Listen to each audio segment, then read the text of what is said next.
E aí, quem quiser começar... Não vai ter regra, tá? É bate-papo, tá, gente? Não. Pedro, por favor, comece. Tá, eu gostaria de começar puxando exatamente pelo que trouxe a nossa conversa toda, que foi a discussão. Agora tá melhor, pô. A minha cara fica muito perto, sei lá. Então, veja, o que eu gostaria de começar conversando exatamente sobre o ponto que o Daniel levantou, que foi o que me chamou a atenção, e daí vieram todas as sortes de críticas que eu levantei. O vídeo que o Daniel reagiu ao nosso amigo, o Ian, fazendo um comentário de que estaríamos com a verdade e tal. Mas não me chamou tanta atenção, porque eu concordo com o Daniel, que a fala, digamos assim, ela pode passar uma impressão que não... no próprio texto do Daniel, ele deixa bastante claro que quando o Ian está falando, ele não está falando exatamente de verdade, né, do conceito de verdade, quando ele está falando. Eu acho que o Daniel fez uma boa leitura, só que ele faz a crítica de que quando a gente fala isso, estou com a verdade, dá essa impressão dogmática de e nós estamos com a verdade, portanto, acredite em nós, quem somos esses nós, e etc. Porra, não deu 3 dias, a porra do Henri Bugalho sacou o mesmo vídeo para falar, aí, tipo assim, quando o Daniel fez o comentário, eu entendi o que ele estava querendo dizer em relação ao Ian, tanto que eu nem vou por ali, né? A minha questão que eu comecei a tratar foi exatamente quando ele disse que... E eu já tinha visto o Daniel fazendo isso, certo? Eu já tinha visto o Daniel comentando que quando eu faço a crítica à pós-modernidade ou autores pós-modernos, ao final das contas eu estou criticando especificamente o neoliberalismo. E aí no final do comentário que ele faz, ele comenta que... ele não fala para mim especificamente, mas é logo depois ele ter dito que eu criticaria o neoliberalismo. Aí ele fala na sequência, e olha... Vocês não critiquem autores pós-modernos, sobretudo se você não leu. Aí eu falei, não, peraí. Não leu é foda pra caralho. Aí, mas a construção do texto é nessa sequência, né? Ele primeiro fala isso, depois fala, não critiquem os autores pós-modernos, principalmente, ele nem fala assim, só se você tiver lido, mas principalmente se não tiver, aí é mesmo que você não tem que criticar. Mas é na sequência dele ter feito essa apresentação do neoliberalismo. E aí eu vim a público, né, para apresentar que sim, concordo com o Daniel em relação ao problema de você apresentar-se como dono da verdade. E aí fiz o comentário que o próprio Ian também, ou o próprio Daniel também tinha visto, que a fala do Ian, ela expressa uma espécie de jogo político ali, quando você fala assim, olha, gente, pelo amor de Deus, Pablo Marçal não dá, né? Então, assim, a gente tá com a verdade, esses caras são tudo mentirosos, né? Tá nesse contexto a fala dele, né? Então, assim, ninguém tá dizendo que quando a gente levanta o estandarte de estou com a verdade, agora eu não posso errar mais, como se eu tivesse pego o bastão da verdade, agora, de agora em diante, tudo que eu falar for verdadeiro, vai ser verdadeiro, ou é que a minha tese expressa melhor para onde o mundo tem que ir, porque eu estou com o bastão da verdade. Isso seria, tipo assim, supervalorizar dentro da fala do cara o que teria acontecido. Mas o que me chamou a atenção acerca disso tudo é que eu queria fazer exatamente a expressão da minha crítica específica acerca do que Nietzsche produziu, certo? Do que Nietzsche produziu, não é outro autor. Quando eu li Nietzsche há muitos anos atrás, quando comecei a ter uma leitura de Nietzsche, a primeira coisa que aconteceu é eu me animar muito, gostar bastante. Aliás, tem um vídeo no meu canal, que ele é muito antigo, acerca eu faço exatamente essa construção desse momento pós-moderno em que estamos. Então eu faço 3 vídeos. Um é sobre Platão, outro é sobre Kant e o terceiro é sobre Nietzsche. O que tem de Nietzsche eu não posso provar para vocês em público, porque eu coloquei uma porra de um vídeo da TV Cultura, e a TV Cultura ela derruba quando você coloca. Então eu coloquei um vídeo de Nietzsche mostrando as questões interessantes que Nietzsche apresenta, etc, e que, portanto, a gente está nesse momento pós-nietzscheano e etc. Só que quando eu faço a crítica, é exatamente que eu enxergo que isso tem problema. Não venho só para ser coisa positiva, tem problema esse momento onde a gente está. Então, fechando a pergunta e sintetizando, Nietzsche faz uma crítica moral, expressamente moral, boa parte da filosofia dele está visando isso, né, para a gente construir uma moral, só que ele radicaliza muito, certo? Ele dá a impressão de que toda proposição, toda tentativa de constranger as pessoas, de limitar o comportamento das pessoas, vem, primeiro, dessa vontade de achar a verdade, e aí a gente acha que está com a verdade, e, portanto, pode dizer para os outros o que fazer, em primeiro momento.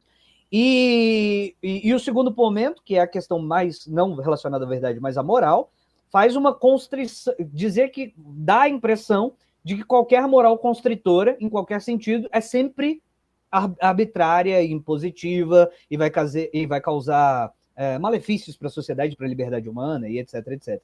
Então, assim, sintetizando, para mim, esse conceito de verdade nessa discussão, em que verdade como uma relação, um sistema de mundo, uma maneira de ver a vida e tal, trazer a discussão para aí na universidade, não estou falando do Daniel, na universidade, eu vi muitas vezes, os professores começando em Nietzsche e depois acabando em não tem mais história, você pegue seu trabalho de história e você faça o que você quiser a partir das fontes, né? Só não invente fonte, mas pegue sua fonte e leia como você quiser, porque todo mundo sempre fez assim, desde Heródoto, e agora é a sua vez, certo? E aí que eu tenho um problema, certo? Com esse tipo de, que eu estou chamando de bagunça, a respeito da noção elementar do que é verdadeiro e falso. Uma pergunta, rapidinho, antes de você falar, Daniel, porque eu fiquei com uma dúvida, Pedro. Então, você não está fazendo um debate epistêmico aqui, então, na verdade, assim, é mais o efeito cultural dessa visão nietzschiana. E você estende isso para você generaliza isso para o pós-modernismo, ou a sua crítica é mais fixada em Nietzsche mesmo? Bom, vamos lá.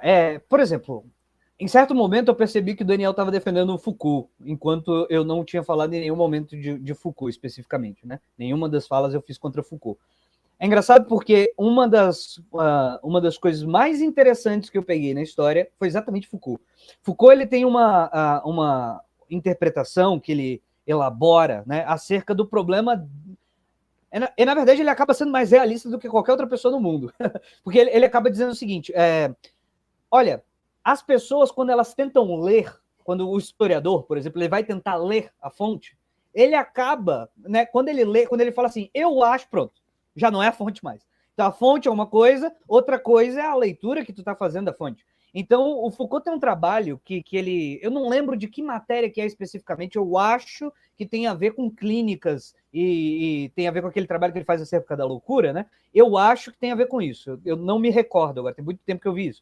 Mas tem um trabalho que ele faz que ele simplesmente pega uns textos de um aspecto específico, que, se eu me recordo bem, é de questões clínicas relacionadas à loucura, e ele simplesmente publica. Então, ele pega o texto, faz de forma pseudônima e simplesmente publica. Então, ele não comenta o texto. Então, o texto do passado é o texto do passado. Então, eu não preciso dizer, olha, deixa eu te explicar. Não, se você tentar explicar, já não é o texto do passado, já vai estar... Então, eu não posso enxergar em Foucault, tendo esse tipo de lembrança, de memória acerca disso, que, por exemplo, Foucault... Quer ver um caso onde isso fica mais claro, que aí eu tenho certeza da fonte? Vigiar e Punir. Vigiar e Punir, ele está fazendo uma crítica ao sistema moderno, que ainda as prisões modernas têm constrições, a escola, os próprios sistemas de saúde mental e etc., que eles funcionam como constritores. Mas no início do livro, a primeira coisa que o Foucault faz é apresentar como era antes.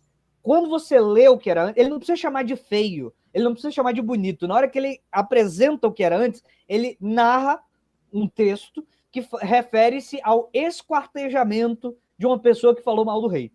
Então, assim, você não precisa de muito esforço intelectual para você perceber que era muito pior do que o que ele vai abordar uma coisa ruim, mas ele está apresentando que antes era bem pior. Ele não precisa dizer que era pior, nem que era melhor. Ele coloca na tua cara e deixa você decidir. Porque você vai decidir claramente que antes era pior. Então ele está dizendo, eu vou tratar de uma coisa que é ruim hoje, mas ele não está necessariamente dizendo que antes era melhor, que é a minha preocupação quando eu critico a pós-modernidade. Às vezes a pós-modernidade ela vem assim com tanto hoje é uma merda, que às vezes ela deixa em aberto a possibilidade do cara refletir e falar assim, é mesmo, hoje é uma merda. Bom era na Idade Média, que é uma outra crítica que eu vou fazer a umas outras pessoas, por exemplo, a Escola dos Análises. A escola dos Anali é uma escola de historiografia que ela faz a análise da Idade Média e ela passa a impressão não só que existem problemas na leitura do Renascimento acerca da Idade Média. Ele passa a impressão de que todo mundo mentiu para você. Então, se todo mundo mentiu para mim, então a Idade Média deve ser excelente, né? Certo? Então, às vezes, eu fico com a sensação de que essa erosão do momento atual, ou da tradição específica, por exemplo, da tradição que lê a Idade Média, ela deixa no vácuo e ela abre a perna para o conservador vir dizer exatamente isso. Bom mesmo era a Idade Média. Beleza. Vai, Mr. Daniel.